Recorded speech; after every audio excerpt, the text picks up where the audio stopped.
mình thì không có thời gian đâu. Còn nếu mà mình đi làm cái này rồi. Quả này to thế nhỉ?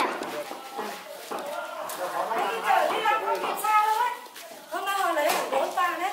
Ngày mai họ lấy 6-7 tạ nữa.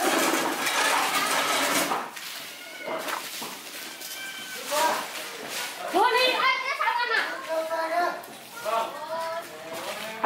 Chị chọn quả xấu đi hả?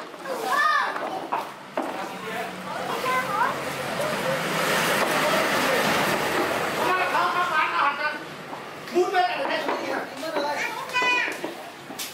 Nó sẽ ra phải ăn á. Nói cho Đi rồi đó lên đó. đi quá. Nhiều cái ha. Cho tới Nó đã làm một con này. Ai ăn thì ăn thôi.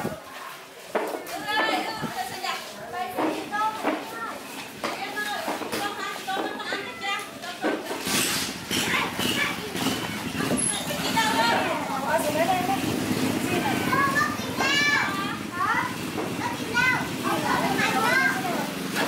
Đây không nhìn con này đâu.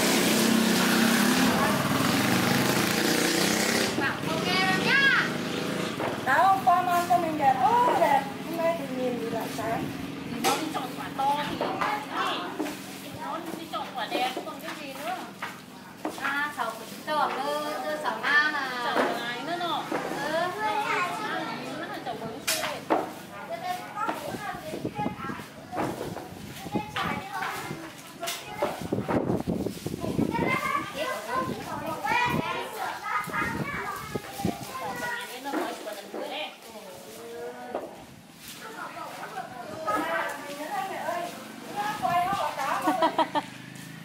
Cho lên YouTube à? Ra quay trên. Quay chụp ảnh cho chị mấy kiểu này.